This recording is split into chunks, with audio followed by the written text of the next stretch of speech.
The major strength that President Eisenhower brought to the handling of crisis was the fact that he had been through great crises, and so everything was kept in perspective. After all, when he made the decision with regard to the landing in Normandy, the fate of not just thousands, but hundreds of thousands of people were involved, and he knew there would be thousands of casualties as a result.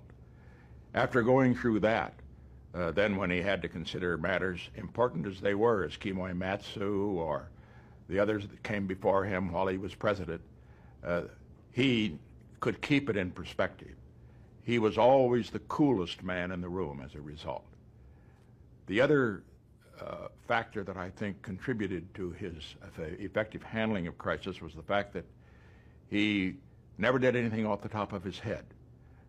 He listened to everybody in the National Security Council meeting or the cabinet in the event it involved the cabinet. And then at the end he would say very politely, well, thank you very much. He got up, left the room, went into the Oval Office, and made the decision, usually alone. Sometimes he would call in one of us, us who had experience in a particular area, and get our further advice. But Eisenhower made the decision.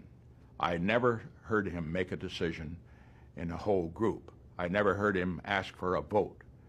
He didn't do it by consensus. He was a leadership president, not a consensus president.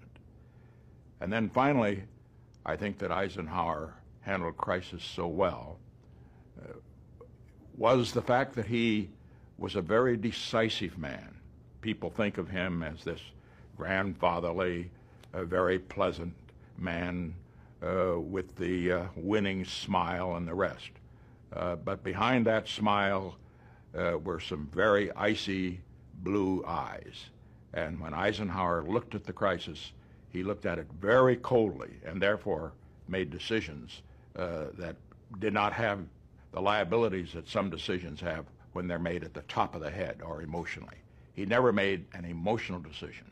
He was an emotional man, but he never allowed his emotions to control him when big decisions had to be made.